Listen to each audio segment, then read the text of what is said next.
नमस्कार दोस्तों, TET exam fever में एक बार फिर से आपका स्वागत है। फ्रेंड्स, इस वीडियो में हम लोग डिस्कस करने वाले हैं यूपी डीएलएड 4 सेमेस्टर के अंतर्गत आरंभिक स्तर पर भाषा एवं गणित के पठन लेखन क्षमता का विकास 2016 का previous year question paper. Friends, इस वीडियो में हम लोग 2016 का प्रीवियस ईयर क्वेश्चन पेपर हल करने वाले हैं। आरंभिक स्तर पर भाषा एवं गणित के पठन लेखन क्षमता का विकास। ओके, तो चलिए वीडियो स्टार्ट करते हैं। तो सबसे पहला प्रश्न पूछा गया था, हिंदी में स्वर होते हैं, तो आपके हिंदी में 11 स्वर होते हैं। ओके, अगला प्रश्न है, मनुष्य के उच्चारणों उपयोगी अवयव हैं, तो इसका उत्तर हो जाएगा काकल, कंठ, दंत। तो इसका सही उत्तर हो जाएगा आपका उपयुक्त सभी। ओके, अगला प्रश्न पूछा गया था, ध्वनि विज्ञान में अध्ययन किया जाता है, तो ध्वनि विज्ञान में मानव के मुख से निकली ध्वनि का। ओके, अगला प्रश्न है, ओष्ठाकृति के आधार पर स्वर होते हैं, तो ओष्ठाकृति के आधार पर दो प्रकार के स्वर होते हैं, वृत्ताकार स्वर, अवृत्ताकार स्वर। ओके, अगला प्रश्न है, व्यंजनों को उच्चारण के दृष्टि से बांटा गया है, तो व्यंजनों के उच्चारण की दृष्टि से 3 भागों में बांटा गया है। कौन कौन से? तो स्पर्श व्यंजन, स्पर्श व्यंजन, अंतस्थ व्यंजन, अंतस्थ व्यंजन और ऊष्म व्यंजन। ओके, स्पर्श व्यंजन कितने होते हैं? तो आपके स्पर्श व्यंजनों की संख्या 25 है। अंतस्थ व्यंजन कितने होते हैं? तो अंतस्थ व्यंजन 4 होते हैं। कौन कौन से? तो य, व, र और ल। ओके, ऊष्म व्यंजन की संख्या कितनी है? तो ऊष्म व्यंजन की भी संख्या आपकी 4 होती है। कौन कौन से ऊष्म व्यंजन है? तो आपके ऊष्म व्यंजन हो जाएंगे तीनों स और ह। ओके, तो इसको आप लोग ध्यान में रखिएगा। अगला जो प्रश्न है, ध्वनियों के उच्चारण में होने वाले यत्न को प्रयत्न कहा जाता है, यह होते हैं। तो फ्रेंड्स, इसका उत्तर है स्वर तंत्री में कंपन से, श्वास की मात्रा से, जिह्वा तथा अन्य अवयव के द्वारा। ओके, तो इसका उत्तर हो जाएगा उपयुक्त सभी। अगला प्रश्न है, निम्नलिखित में दंत व्यंजन है, तो आपका निम्नलिखित में से दंत व्यंजन न है। ओके, अगला प्रश्न पूछा गया है, आश्चर्य, हर्ष, शोक, उत्साह इत्यादि व्यक्त करने में प्रयोग होता है। तो फ्रेंड्स, आश्चर्य, हर्ष, शोक, उत्साह इत्यादि व्यक्त करने में विस्मयादि बोधक चिन्ह का प्रयोग किया जाता है। जहाँ पर आश्चर्य, हर्ष, शोक, उत्साह की बात हो, वहाँ पर विस्मयादि बोधक चिन्ह लगाया जाता है। विस्मयादि बोधक चिन्ह किस प्रकार से होता है? तो आपका विस्मयादि बोधक चिन्ह इस प्रकार से लिखा जाता है। जब कहीं पर आश्चर्य की बात हो, हर्ष की बात हो, शोक की बात हो या उत्साह की बात हो, तो वहाँ पर विस्मयादि बोधक चिन्ह का प्रयोग किया जाता है। ओके, अगला जो प्रश्न पूछा गया है, ढ वर्ड किस वर्ग में आता है? ओके, तो फ्रेंड्स, सबसे पहले समझ लेते हैं कि ये वर्ग क्या होता है। ओके, तो जैसे आपका मान लीजिए पूछ लेता है कि क वर्ग के अंतर्गत कौन कौन से वर्ड आएंगे। ओके, तो इसमें आपको लिखना रहेगा कि क वर्ग के अंतर्गत आपका क आ जाएगा, ख आ जाएगा, ग आ जाएगा, घ आ जाएगा, अंगा आ जाएगा। ओके, ये आपके क वर्ग के अंतर्गत आ जाएंगे। ऐसे ही यदि पूछ लेता कि च वर्ग के अंतर्गत कौन कौन से वर्ड आएंगे, तो च, छ, ज, झ, इय। ओके, तो यहाँ पे आपसे पूछा क्या गया है कि ढ वर्ड किस वर्ग के अंतर्गत आएगा, तो आपका ढ वर्ड जो है ये ट वर्ग के अंतर्गत आएगा। ओके, तो आपको ये चीज़ समझ में आ गया होगा कि वर्ग क्या मतलब होता है। वर्ग मतलब यहीं पे आपको सीधा सा समझना है कि जैसे क वर्ग हो गया, तो क वर्ग के अंतर्गत आपका क, ख, ग, अंग आ जाएगा। च वर्ग हो गया तो च के अंतर्गत आपका च, छ, ज, इ आ जाएगा। ओके, इसी प्रकार यहाँ पे ट वर्ग के अंतर्गत आपका ये आएगा ट, ठ, ड, ढ, अ। ओके, अगला प्रश्न है, 13 संख्या है, तो आपका 13 विषम संख्या है।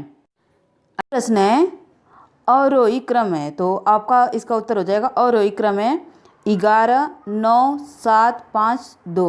ओके, अवरोही क्रम में संख्याओं को बड़े से छोटे क्रम में लिखा जाता है। ओके, चलिए अगला प्रश्न देखते हैं। आगे हैं, भाग की संक्रियाएं होती हैं, तो भाग की संक्रियाएं होती है भाज्य, भाजक, भागफल। इसका उत्तर हो जाएगा उपयुक्त सभी। अगला प्रश्न है, भाषा शिक्षण के पक्ष हैं, तो भाषा शिक्षण के आपके पक्ष हो जाएंगे पठन, लेखन, व्याकरण। तो इसका उत्तर हो जाएगा उपयुक्त सभी। अगला प्रश्न है, भाषिक अज्ञानता संबंधी समस्याएं हैं, तो इसका उत्तर हो जाएगा लिपि संबंधी अज्ञानता, व्याकरण का अपर्याप्त ज्ञान, सही विराम चिन्हों के प्रयोग का अभाव। तो इसका उत्तर हो जाएगा उपयुक्त सभी। ओके, अगला प्रश्न है, 99 में दाएं है तो आपका 99 में दाएं हो जाएगा 9।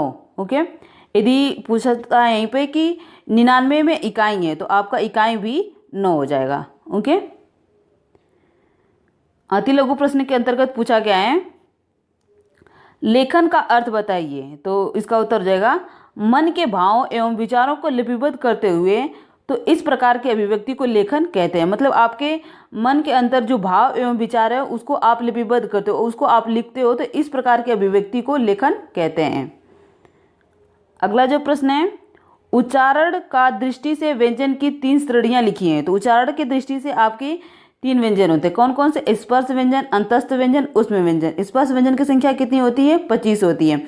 अंतस्थ व्यंजन की संख्या कितनी है? तो 4 होती है। ओके, कौन कौन से? य, व, र, ल। ऊष्म व्यंजन की संख्या कितनी होती है? 4 होती है। कौन कौन से? तो आपके तीनों स हो जाएंगे और ह हो जाएगा। ओके, आगे जो प्रश्न है, अयोग वाक्य के 3 प्रकार लिखिए। तो अयोग वाक्य आपके 3 प्रकार हो जाएंगे, अनुस्वार, अनुनासिक और विसर्ग। ओके, अनुस्वार क्या होता है? तो आपका अनुस्वार हो जाएगा जैसे गंगा, गंगा हो गया, बंदर हो गया, जंगल हो गया, ये सभी चीज़ें आपके अनुस्वार के अंतर्गत आ जाएगा। ओके, और अनुनासिक आपका हो जाएगा जैसे, अनुनासिक के अंतर्गत आ जाएगा आपका यहाँ वहाँ। अनुनासिक का जो चिन्ह होता है इस प्रकार होता है, चंद्र बिंदु होता है, और जो अनुस्वार होता है वो एक बिंदु होता है, इस प्रकार से। ओके, जैसे गंगा में आपका हो गया, और बंदर हो गया, जंगल हो गया, ये सभी आपके अनुस्वार के अंतर्गत आएंगे। और अनुनासिक का जो चिन्ह होता है इस प्रकार चंद्र बिंदु होता है। ओके, और विसर्ग का आपको पता है, ये प्राय हो गया, अतः हो गया। ओके, आगे जो है, विकारी शब्द किसे कहते हैं? तो जिन शब्दों के प्रयोग में लिंग, वचन व कारक के कारण अनुसार परिवर्तन आ जाता है उन्हें विकारी कहा जाता है। अगला जो प्रश्न है, ह्रस्व के आधार पर हिंदी ध्वनियों के नाम लिखिए। तो इसका उत्तर हो जाएगा अ, ई, उ, री। ओके, ह्रस्व स्वर किसे कहते हैं? तो वे स्वर जिनके उच्चारण में कम ऊर्जा, कम बल लगती है उन्हें ह्रस्व स्वर कहते हैं। अगला जो प्रश्न है, बलाघात क्या है? ध्वनि विज्ञान के आधार पर स्पष्ट कीजिए। तो इसका उत्तर हो जाएगा, बलाघात मूलतः शक्ति की वह मात्रा है जिसमें ध्वनि, अक्षर, शब्द या वाक्य का उच्चारण किया जाता है, और शक्ति अधिक के कारण ही अपेक्षाकृत अधिक बलाघात युक्त ध्वनि, अक्षर या शब्द आदि आसपास की अन्य ध्वनियों आदि से अधिक मुखर एवं शक्तिशाली होते हैं। अगला प्रश्न है, जी हाँ के आधार पर हिंदी ध्वनियों का वर्गीकरण कर उनके नाम लिखिए। तो इसका उत्तर है आपका समवृत्त, अर्धविवृत्त, विवृत्त और समवृत्त। ओके, तो समविवृत्त के अंतर्गत आ जाएगा आपका छोटी ई, बड़ी ई, छोटा ऊ, बड़ा ऊ। अर्धविवृत्त के अंतर्गत आ जाएगा आपका ए, औ, अ। विवृत्त के अंतर्गत आ जाएगा आपका आ। अर्ध समविवृत्त के अंतर्गत आ जाएगा आपका ए, ओ। ओके, चलिए अगला प्रश्न देखते हैं। आगे जो प्रश्न है, री स्वर का उच्चारण स्थान क्या है? तो री स्वर का उच्चारण स्थान मुर्दा है। ओके, अगला प्रश्न है, ऊष्म व्यंजन क्या है? लिखिए। तो जिन वर्णों के उच्चारण में वायु उच्चारण स्थान से छूकर सीटी की ध्वनि के समान बाहर निकलती है वे ऊष्म व्यंजन कहलाते हैं। ऊष्म व्यंजन कौन कौन से हैं? तो ऊष्म व्यंजन आपके 4 हैं। कौन कौन से हैं? स, आपके तीनों स हो जाएंगे, और ह। ओके, अगला जो प्रश्न है, अनुनासिक स्वर को परिभाषित कीजिए। तो जब स्वर केवल मुख से बोले जाते हैं तो उनका रूप साधारण होता है, परंतु जब स्वर नाक से बोले जाते हैं तो उनके ऊपर चंद्र बिंदु लगाया जाता है।